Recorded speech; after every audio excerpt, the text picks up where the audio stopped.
Bapak Ibu, Saudara sekalian, Shalom semuanya yang sudah mendengar dan melihat gambar tayangan ini.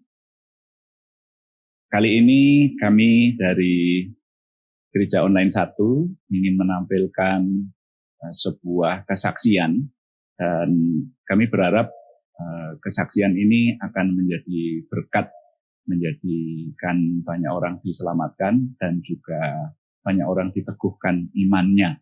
Saudara, kita nanti akan mendengarkan kesaksian dari Bapak Antonius Effendi. Beliau menggembalakan sebuah gereja yang ada di Gondosuli, Tawangmangu, Saudara, Karanganyar, Surakarta ya. Nah, ini kesaksian yang luar biasa, di mana beliau punya pengalaman yang tidak biasa, pengalaman kerohanian yang tidak biasa, bahkan juga bukan hanya pengalaman kerohanian, tetapi juga pengalaman fisik yang luar biasa, yang tidak pernah terjadi kepada orang lain. Nah, sebelum kita mendengarkan kesaksian dari Bapak Antonius Effendi, saya undang dulu Pak Antonius Effendi bersama kita di sini. Bentar dipersiapkan oleh, ini Pak Antonius Effendi. Mari kita berdoa lebih dahulu. Ya. Mari kita berdoa. Bapa di surga, terima kasih untuk kesempatan yang Tuhan berikan, juga terima kasih untuk pengalaman yang luar biasa yang akan kami dengar dari hamba-Mu Bapak Antonius Effendi. Berkati semua yang kami kerjakan ini, sehingga semuanya menjadikan Tuhan dimuliakan. Nama Tuhan dimuliakan, kerajaan Tuhan dilebarkan, dan banyak orang diselamatkan, diteguhkan imannya dengan kesaksian Pak Antonius Effendi ini. Terima kasih Bapak. Dalam nama Tuhan Yesus Kristus kami berdoa. Haleluya. Amin. Amin. Nah, langsung saja waktu saya serahkan kepada Pak Antonius Effendi untuk menyampaikan kisah nyata ya, kesaksian bagaimana, kalau saya boleh menyebut, beliau ini kembali dari dunia orang mati. Luar biasa. Jadi ini saya belum pernah mendengar langsung yang kesaksian semacam ini. Kita dengarkan bersama-sama. Saya serahkan waktu sepenuhnya kepada Pak Antonius Effendi. Silakan Pak. Shalom, selamat sore untuk kita semua. Puji Tuhan, Tuhan kita adalah Tuhan yang luar biasa. Tuhan kita adalah Tuhan yang dahsyat. Sore hari ini saya akan menyaksikan apa yang saya alami beberapa tahun yang lalu. 2016 bulan 6 itu kurang pas malam hari saya ada pelayanan ke Solo, dan pulang saya dari Solo itu sudah malam dan posisi gelap, kurang lebih jam 10-an malam, dan waktu itu dari atas itu ada mobil elep lost rim, dan saya berdua dengan salah satu jemaat saya yang namanya Yunus. Kami naik sepeda motor Versa. Karena posisi gelap dan orang yang bawa mobil itu juga, dia itu patokannya hanya pakai GPS. Dia enggak karena dia bukan orang sini. Kalau keterangan yang saya dapat, dia dari ziarah di makamnya Gus Dur.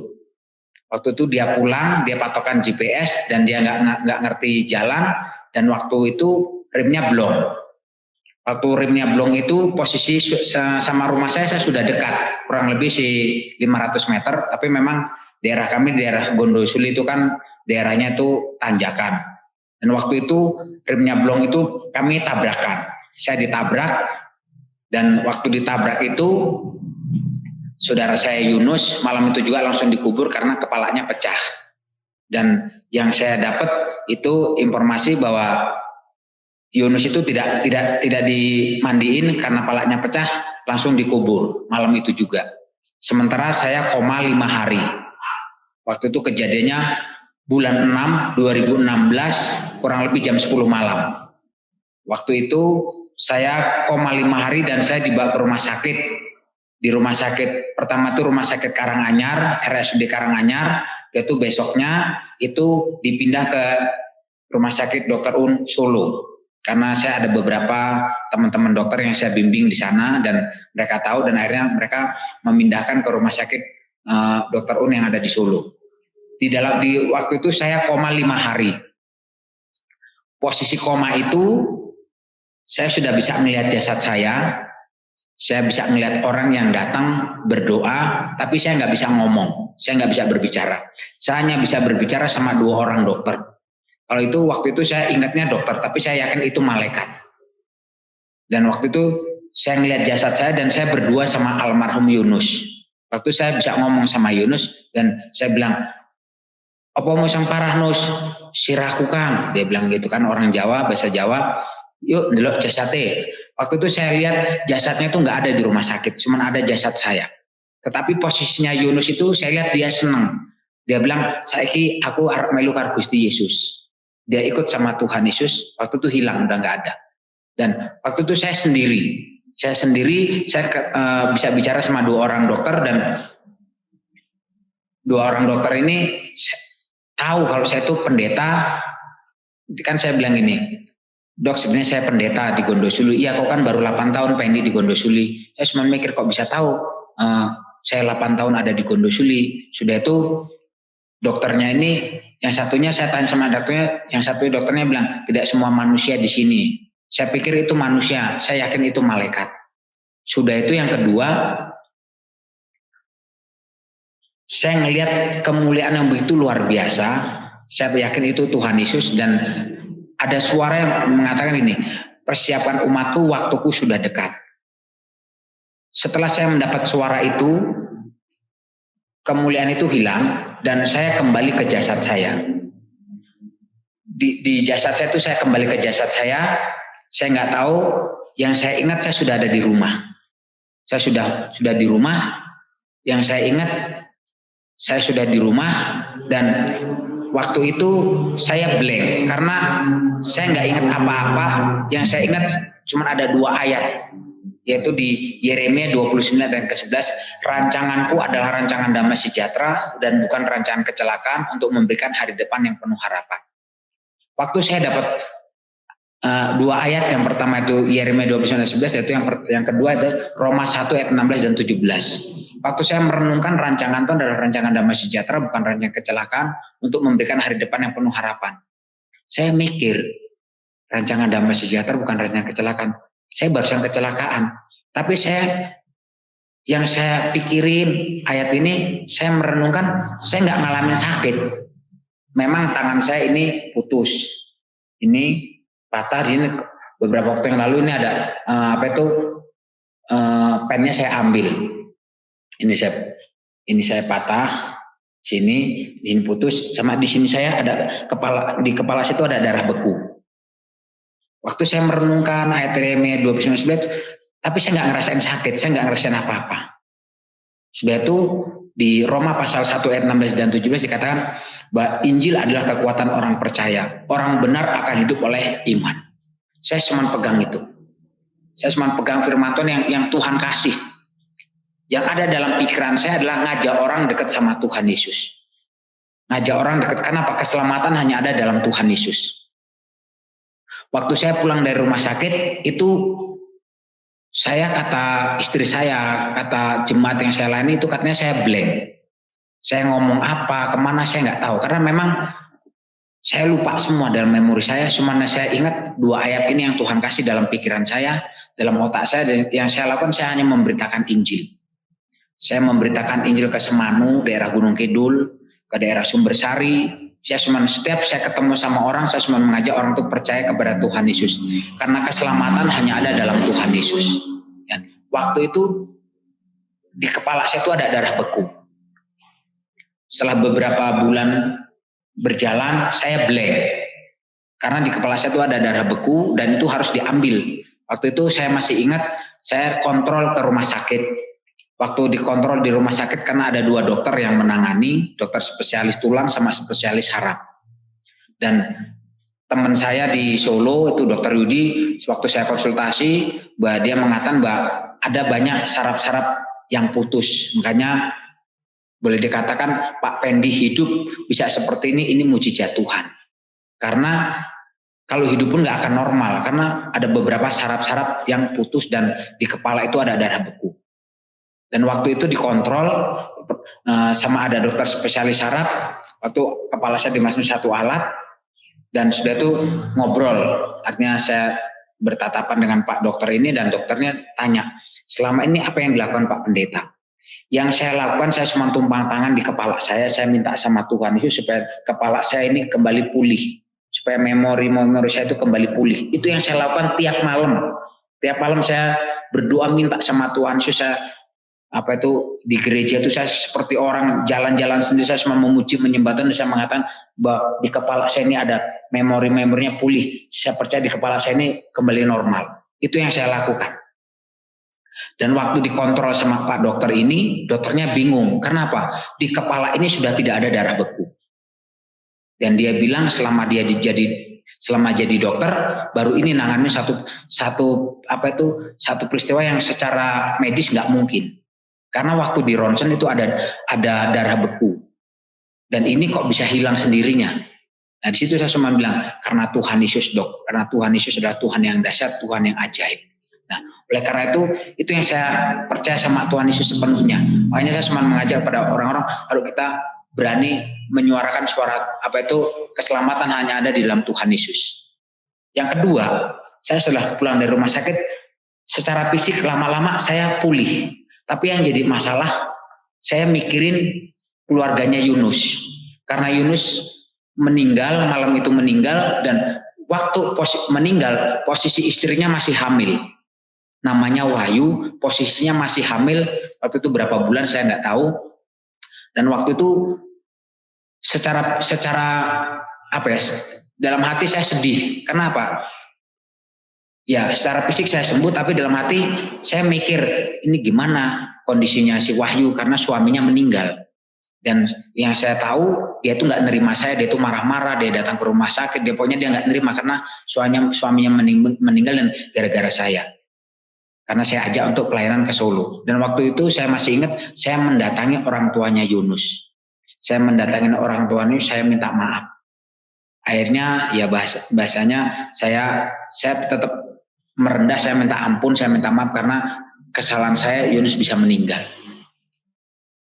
Walaupun dengan berat Bapak Ibu itu mau memaafkan saya, tapi saya melihat ada kesedihan yang luar biasa. Lebih lagi waktu itu saya masih ingat si Wahyu posisi hamil mau melahirkan. Saya cuma berdoa minta sama Tuhan, saya minta sama Tuhan.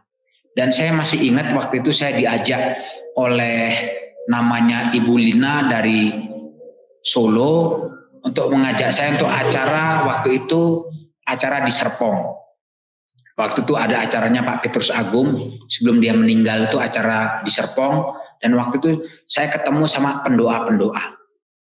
Dan waktu itu ada ibu-ibu pendoa, dia bilang gini bahwa Pak Pendi itu Tuhan izinkan, dan waktu saya berdoa, saya melihat bahwa di dalam doa itu ada pertolongan Tuhan, ada rencana Tuhan. Dan di situ pendoa itu bilang bahwa dia melihat si Yunus itu sudah pakai mahkota. Si Yunus sudah pakai mahkota dan dia sudah bersama dengan Tuhan. Cuman karena saya nggak berdoa, saya bilang terima kasih Bu, saya bilang seperti itu. Dan waktu itu saya pulang dari Serpong, saya tetap kepikiran tentang Wahyu, istrinya si Yunus. Terus memikir Tuhan, tolong Tuhan gitu loh. Dan akhirnya saya pulang, nggak lama namanya Wahyu ini nemuin saya, dia minta maaf. Dia bilang semalam dia didatengin sama suaminya, dan dia kasih tahu suaminya itu si Yunus ngasih tahu kepada Wahyu bahwa Pak Pendi ini nggak salah.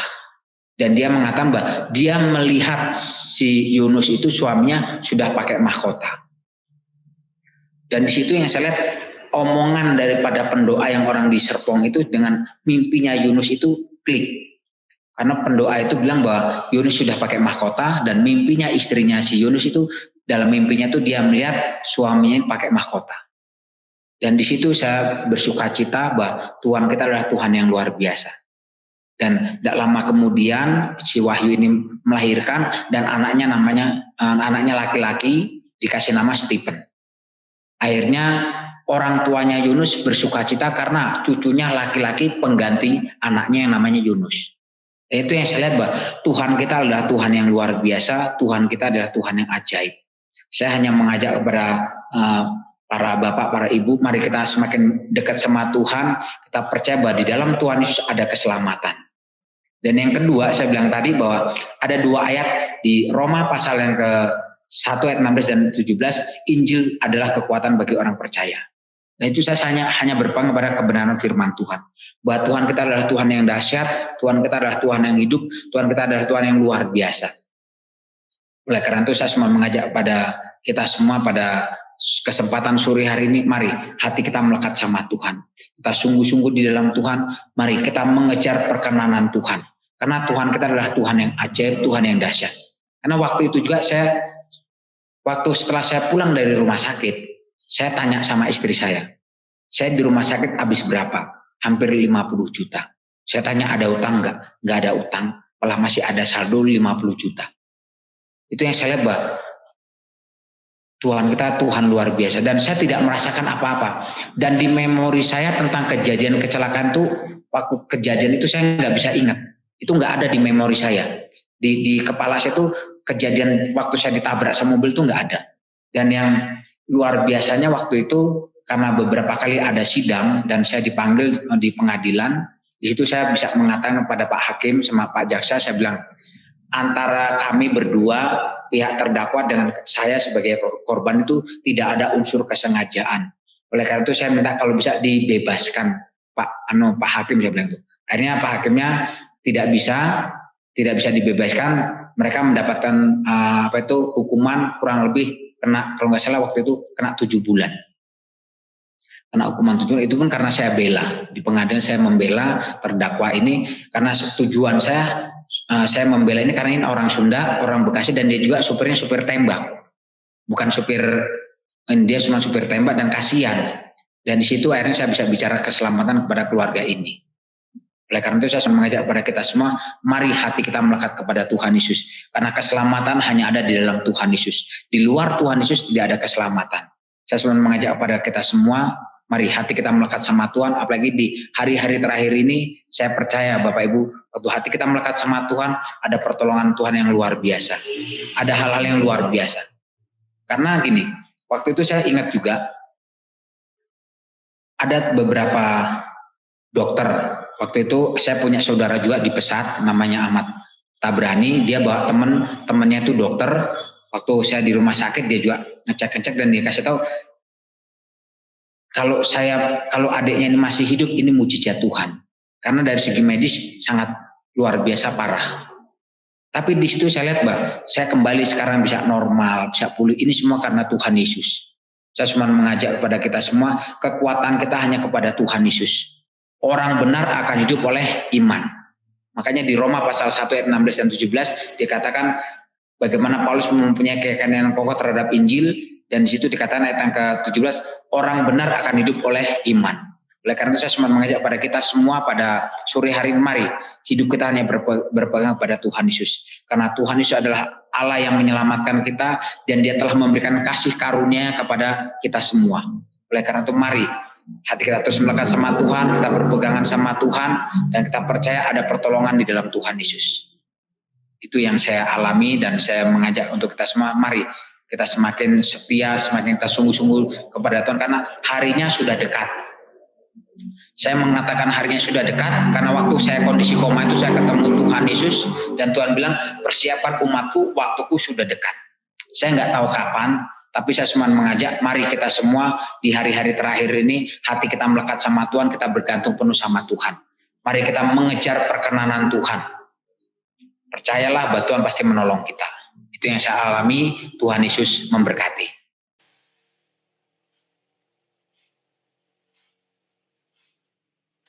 Iya, Bapak Ibu Saudara sekalian yang mendengar kesaksian ini, kita sudah mendengarkan bagaimana Pak Antonius Effendi mengalami hal-hal yang luar biasa. Kalau saya boleh menyampaikan, yang pertama saya catat adalah Pak Antonius Effendi pernah masuk di dunia orang mati. Karena apa? Karena sudah melihat jasadnya, saudara. Sudah melihat jasadnya sendiri dan melihat orang-orang. Tadi dikatakan bahwa di situ dia hanya bisa berkomunikasi dengan Yunus ya, yang sama-sama naik sepeda motor dan sama-sama masuk di dunia orang mati waktu itu. Lalu bahkan sempat bertemu Tuhan Yesus gitu. Nah, ini pengalaman rohani namanya. Kalau nggak salah Pak Effendi bincang-bincang sama Yunus segala menanyakan jasadmu neng di gimana itu? Bisa mungkin lebih detail Pak, bisa ditambahkan lebih detail bagaimana komunikasi dengan Pak Yunus di alam lain itu. Silakan. Ya, waktu itu saya memang berdua, kan saya gini Pak, waktu itu kan ada 2 orang yang saya tahu tuh dokter, dia kasih tahu, mohon maaf waktunya Pak Pendi dengan Pak Yunus untuk di bumi sudah selesai. Dan waktu itu saya ngomong sama Yunus, Nus, jasadmu nanti Nus, Berarti saya sama Yunus melihat cari jasad, tapi nggak ada cuma ada jasad saya. Tapi di situ Yunus bilang, aku seneng kan, aku mau Gusti Yesus, aku harus Gusti Yesus. Dia itu Yunus bilang, ada yang bawa. Saya kan sendirian. Waktu saya sendirian itu, saya tanya sama dokter, dia kan ada 2 dokter. Saya tanya ke dokter, dok sebenarnya saya ini pendeta. Iya, kok kan masih 8 tahun di Gondosuli, Fen. Itu dokter tuh bilang gini, saya cuma mikir, dokter kok bisa tahu saya 8 tahun di Gondosuli? Kan ada 2 dokter ini. Dan yang satunya nih, dia bilang gini, mohon maaf Pak Pendi, tidak semua manusia di sini. Saya belum ngeh kalau itu malaikat. Nah, sudah itu nggak lama saya lihat satu kemuliaan tuh, sinar kemuliaan yang luar biasa, dan itu ada suara persiapan umatku, waktuku sudah dekat. Saya tidak melihat pribadinya, itu saya cuma melihat cahaya yang begitu luar biasa, dan saya yakin itu Tuhan Yesus. Dan dia bilang persiapan umatku, waktuku sudah dekat, sudah itu saya kembali ke dekat. Itu yang saya tahu. Ya. Saya cuma mengajak kita dekat sama Tuhan Yesus. Ya, jadi saudara sekalian, yang disangka dokter ini ternyata kan kemungkinan malaikat ya, karena mungkin karena pakai baju putih gitu ya. Disangka dokter, tapi ternyata kedua orang yang disangka dokter itu mengatakan tidak semua di sini ini manusia. Jadi ini bukan manusia ini ternyata. Jadi diperkirakan oleh Pak Effendi adalah malaikat Tuhan, dan Pak Effendi menerima instruksi dari Tuhan Yesus sendiri supaya kembali ke bumi untuk menyelesaikan pekerjaannya, ya seperti itu pelayanannya. Nah, jadi saudara sekalian, mari kita mulai mengambil hal-hal penting atau nilai dari kesaksian Bapak Antonius Effendi ini. Kalau boleh, saya boleh menyampaikan beberapa hal penting yang kita ingat, yaitu bahwa sekali lagi Pak Antonius Effendi mengalami pengalaman di alam gaib atau di alam lain, gitu ya. Dan tadi di sana dikisahkan beliau melihat jasadnya sendiri, melihat tubuhnya sendiri. Itu artinya beliau sudah keluar dari tubuh itu, saudara ya, dan bisa melihat jasadnya itu. Kemudian yang berikutnya bertemu dan berkomunikasi dengan rekannya atau jemaatnya yang namanya Yunus, yang ternyata benar-benar meninggal, saudara ya. Tapi waktu itu beliau Pak Antonius Effendi bisa berkomunikasi sampai tadi menanyakan beberapa hal rinci tadi ya. Lalu yang berikutnya adalah berkomunikasi dengan di alam lain itu, berkomunikasi dengan 2 orang yang tadinya disangka sebagai dokter, mungkin karena berpakaian putih kali ya. Itu ya. Tapi belakangan Pak Effendi meyakini bahwa itu bukan dokter, karena salah satu dari mereka tadi mengatakan tidak semua di sini ini manusia. Gitu. Jadi hanya bisa berkomunikasi dengan orang-orang yang ada di situ itu yang sesama berada di, saya pakai istilah alam roh seperti itu. Nah, dimungkinkan 2 orang itu adalah malaikat, itu yang diyakini oleh Pak Antonius Effendi. Lalu yang berikutnya di alam lain atau alam gaib itu, Pak Effendi melihat kemuliaan dan mendengar suara. Kemuliaan yang sedemikian rupa dan mendengar suara, persiapkan umatku, waktuku sudah dekat. Nah, ini nilai yang pertama atau hal penting yang pertama ini di pengalaman di alam gaib atau alam lain. Kalau ini tidak ada saksinya, saudara ya. Kita percaya kepada Pak Effendi, beliau mengalami hal itu. Nah, tapi yang kedua, saya boleh menyebut ada fakta lahiriah. Jadi peristiwa Pak Effendi dan almarhum Bapak Yunus mengalami kecelakaan itu ada fakta lahiriah yang juga tidak terbantah, saudara-saudara sekalian ya. Kalau ini banyak orang menjadi saksi, jadi termasuk Bu Effendi ya, istri dari Pak Antonius Effendi dan juga saudara-saudara yang lain yang waktu itu ada di sekelilingnya menjadi saksi. Fakta lahiriah yang kita catat adalah bahwa Pak Effendi mengalami luka-luka di tangan, jadi tangannya patah tulang sampai dipasang pen segala tadi diceritakan. Lalu di kepala bagian belakang ada gumpalan darah beku. Nah, ini fakta kalau ini saudara ya. Ini namanya kesaksian, itu sesuatu yang dialami dan merupakan fakta, ya, kisah nyata. Kemudian yang berikutnya adalah beliau mengalami koma atau tidak sadar selama 5 hari. Nah, ini fakta, saudara ya. Jadi rupanya tadi pengalaman di alam lain tadi itu berada di situ di waktu Pak Antonius Effendi sedang koma itu ya. Mungkin saat-saat pertama masuk rumah sakit sampai berkomunikasi dengan Yunus, mencari jasadnya sampai Pak Yunus almarhum kemudian benar-benar hilang dari alam di mana Pak Effendi ada. Nah, lalu fakta yang berikutnya, sesuai keterangan dokter ada banyak syaraf yang putus dan menurut perkiraan dokter tidak dapat hidup normal. Sekali lagi ada banyak saraf di kepala maksudnya yang putus. Nah, ini fakta ini saudara ya. Ini sesuai dengan medis yang ada. Nah, lalu yang berikutnya bahwa Pak Effendi ketika mulai sadar, mulai jadi setelah 5 hari koma di rumah sakit, dirawat dalam beberapa hari, kemudian pulang ke rumah dalam jangka waktu tertentu, saudara sekalian, sampai luka-luka sembuh, itu semestinya memakan waktu berhari-hari, puluhan hari, atau bahkan sampai hitungan bulan, sampai mengalami blank.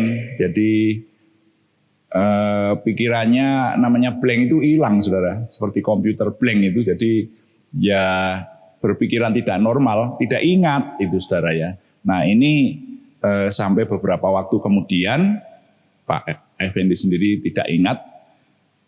Nah, tapi setelah mulai ingat, maka Pak Effendi dikatakan tadi mulai menyadari bahwa ada sesuatu yang dirasa tidak normal di kepalanya, di saraf-sarafnya, sehingga setiap malam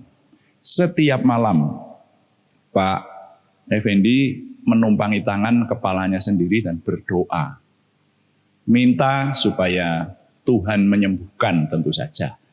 Nah, kalau sesuai dengan iman yang kita percaya, iman Kristiani, setiap doa mesti dilandasi dalam nama Tuhan Yesus Kristus. Kita percaya nama Tuhan Yesus Kristus punya kuasa. Tadi juga sudah digarisbawahi sama Pak Antonius Effendi setiap malam. Saudara, yang ini saya menjadi ingat dengan Injil Markus pasal 16 ayat 18. Ya. Orang percaya akan menumpangkan tangannya atas orang sakit dan dalam nama Tuhan Yesus Kristus orang sakit akan menjadi sembuh. Jadi janji Tuhan mengatakan bahwa orang percaya itu dapat menumpangkan tangannya atas orang sakit dan berdoa dalam nama Tuhan Yesus Kristus, nama yang penuh kuasa itu, dan orangnya sembuh. Yang ini saya punya pengalaman, ya, nanti diketengahkan di lain waktu. Ya, saya menumpangi tangan, perut dan pinggang saya tiap hari ketika menderita batu ginjal. Karena saya percaya rasanya seperti yang disampaikan Pak Effendi, kami memiliki keyakinan yang sama mestinya, bahwa kalau namanya menumpangkan tangan itu ya tidak harus orang lain. Lah saya kan orang percaya, Pak Effendi juga orang percaya, orang beriman. lalu menumpangkan tangan atas tubuhnya sendiri, ternyata bisa. Saya juga ditolong Tuhan. Pak Effendi ditolong Tuhan. Kenapa?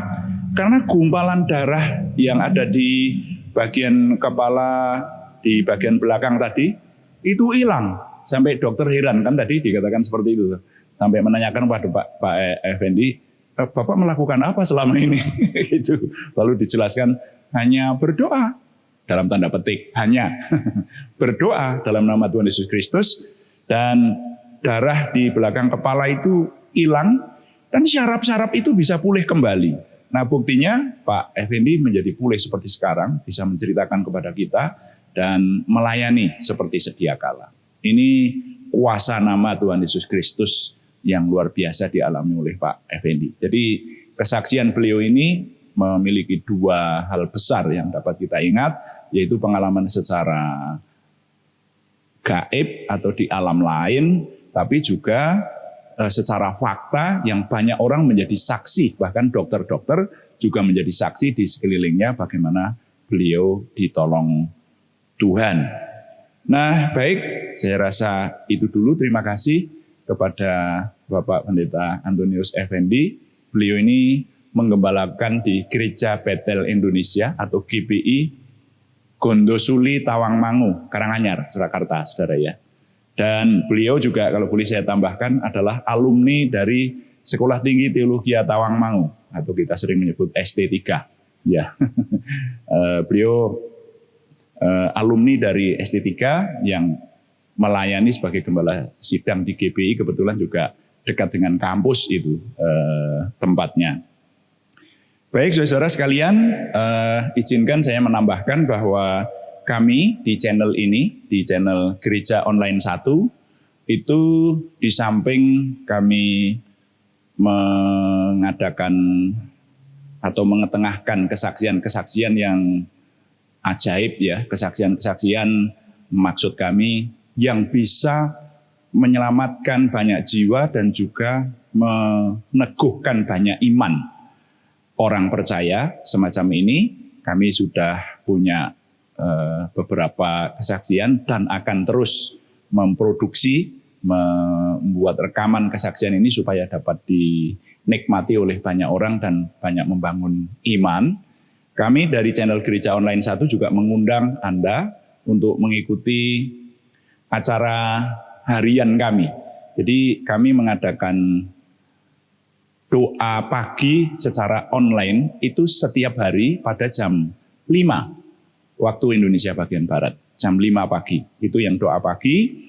Dan yang doa malam, jadi kalau yang tidak bisa ikut doa pagi secara streaming online, dapat mengikuti yang doa malam, yaitu jam 6 atau jam 18 sore hari. Hari Senin sampai dengan hari Sabtu. Saudara bisa berkomunikasi atau berinteraksi dengan kami melalui kolom chatting. Kalau saudara menghendaki ada yang perlu didoakan, kami akan doakan. Ya, asalkan kami diberitahu lewat kolom chatting yang ada. Silahkan hadir, kami undang setiap harinya. Tapi kalau saudara tidak sempat mengikuti yang streaming online, saudara juga bisa mengeklik ya, menikmati kembali dengan masuk di channel kami dan rekaman renungan singkat yang kami udarakan pada pagi hari maupun sore hari masih bisa didengarkan kembali, masih bisa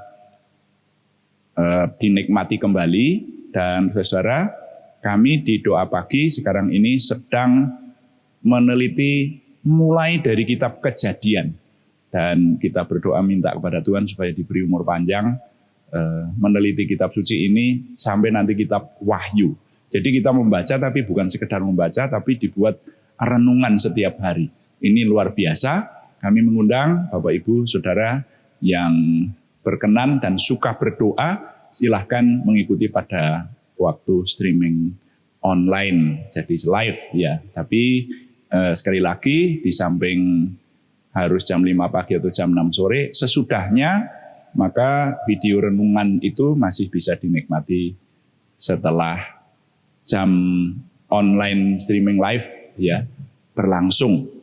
Nah, kecuali doa pagi dan doa malam, sebetulnya juga ada kegiatan lain, dapat saya sebutkan ibadah hari Minggu, setiap sementara ini jam 8 pagi, kemudian ada pondok pujian setiap hari Senin dan Kamis, jam 19, dan juga pelayanan youth dan sekolah minggu secara online. Itu saudara, kami berharap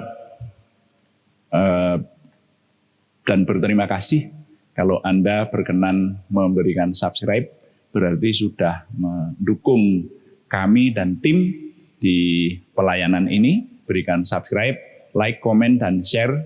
Bagikan kepada teman-teman lain sehingga lebih banyak lagi yang bersama kita diberkati, diteguhkan imannya, menerima kuasa Tuhan, dan memuliakan Tuhan. Nah, untuk mengakhirinya, mari kita berdoa. Bapa di surga, kami mengucap syukur untuk kesaksian yang luar biasa dari Pak Antonius Effendi. Kami menyerahkan Tuhan yang memberkati pelayanan Pak Antonius Effendi sebagai Gembala Sidang di GPI Gontosuli Tawangmangu, dan memberkati keluarganya, memberkati pelayanannya, hidupnya untuk kemuliaan nama Tuhan.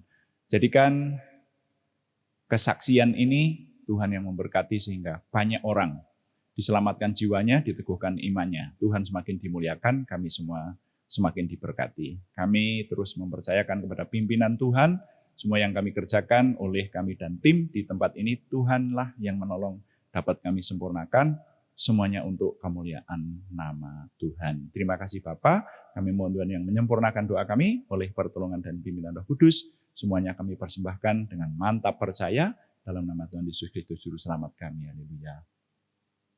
Amin. Demikian Bapak Ibu Saudara sekalian, Tuhan memberkati. Amin.